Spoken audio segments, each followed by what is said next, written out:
Hi, this is Dr. Frank Chopatini with the Church of Rational Truth. Uh, Before we start off, old business. The votes are in. The money from the passive income is going towards the new church fund. So it's going to be about $109 that goes into that, and that's going to almost double the amount that's in that fund. It's slowly growing, so hopefully eventually we'll have enough to actually get a physical church slash library. Today's topic is the indoctrination of children. Is it moral? Should we do it? This is an important topic for us. It's one of the big tenets of the Church of Rational Truth. In fact, we don't have many hard stances, but one of the stances that we do have is that children should not be forced to become members of the church, or that children cannot actually become members of the church and really should not have a very active participation while they are too young to be able to decide on their own. The reason behind that is that we don't believe that they should be indoctrinated at that young of an age to the church's morals and beliefs, because we believe that is probably unethical to do. That's not to say that indoctrination in general is unethical, but we think that it is best for members of the church to join of their own accord, to be able to weigh the positives and negatives and then decide actively, yes, this is something I believe. Yes, this is something I want to be a part of. And we think that they should be emotionally mature enough and old enough to be able to make that decision. If someone's not old enough or mature enough to make that decision, we don't want them being forced into that decision. We don't want someone else making that decision for them. We want it to be done of their own free will. Um, in terms of an indoctrination, that is a difficult subject. I've seen a lot of people out there starting really young, pushing their children. I'm going to talk mostly about church for this. Sorry, it's not going to be about indoctrination in general, but I think it generally holds true for other types of indoctrination. There have been a lot of people who get their children in at a young age. They want them to go to all church services. They want the children to be very active. They want to really build that into them because they believe that is right or correct. And I would say there's positives and negatives, and I would say it would be more positive if you were 100% sure that you were right about your faith and that all their faiths are wrong and that all their opinions are wrong. Then I would say you can argue that it would be moral, but I would say that evidence does not show that any specific religion or belief is 100% right. I think that all of them are likely flawed, and there's not any belief that would be even absolutely perfect in terms of uh, not indoctrinated, but like actually physically manifested churches or belief systems that all of them seem like they got at least a little bit that's possibly wrong. So it's hard to say that for anyone to say, hey, my church or my belief system is 100% accurate, even though I'm sure there are people out there who believe that. I would think you'd have to believe that to think that it is not immoral to indoctrinate your child. I think that if you have some doubts about, whether 100% of your belief system is true and accurate, it's probably not great to indoctrinate that belief system into someone else, or especially a child. One of the big reasons we hold this stance is because the child is too young to be able to weigh the beliefs in terms of whether they actually coincide with their own beliefs. They're much more likely to just follow because that is the default.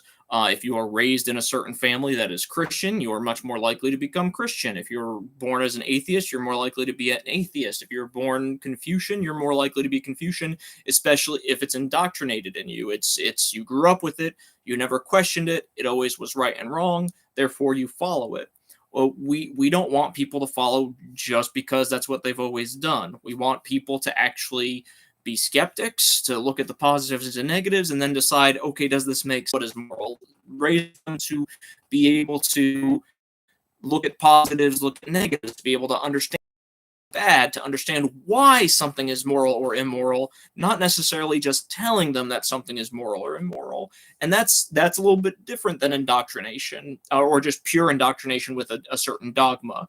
That allows them to be rational thinkers. That allows them to decide on their own what is right and wrong, rather than just blindly following. And that's one of the big negatives of what many people do in terms of indoctrination is you are not rationally thinking, you are a blind follower.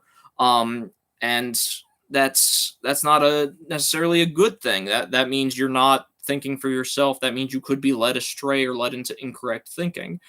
We don't want to lead people astray. We don't want people to believe in false truths. We want them to be able to look at it themselves and go, yeah, I do think this is true or real, and to not just be someone who follows the flock.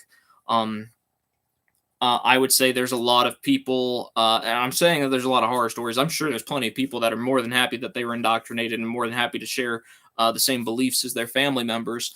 But there are also those who very much hate that they were so indoctrinated, or that they hate that they were raised a certain way, and that years later they had to eventually break with it or break out of it because those opinions or morals that they were raised with did not end up being the ones that they actually ended up agreeing with as an adult when they could actually weigh it themselves.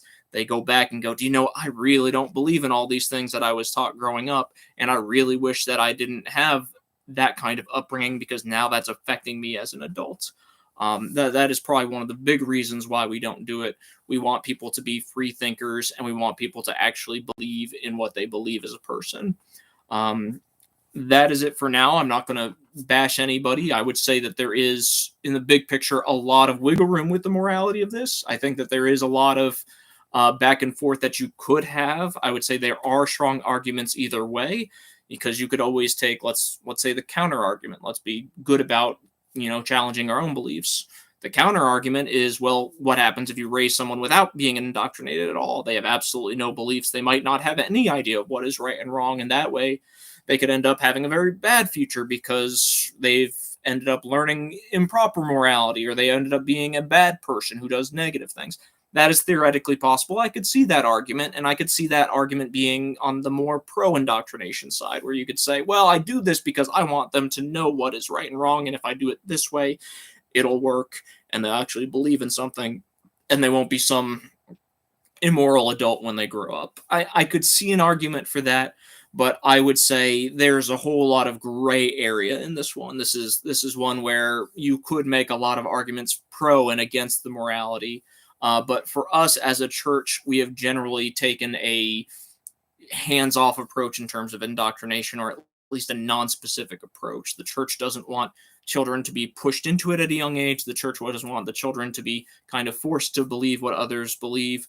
We want the church to have, or we want the children to actually come to the belief when they're of an appropriate age and they can make that decision themselves. And if they do want to join in the church or believe the same beliefs, that is fine and that is on them, but we want to hold off until they can actually make that decision on their own and not try to force it. It's very similar to our view on proselytization. We don't want to force our beliefs onto someone else. We want them to be their true beliefs.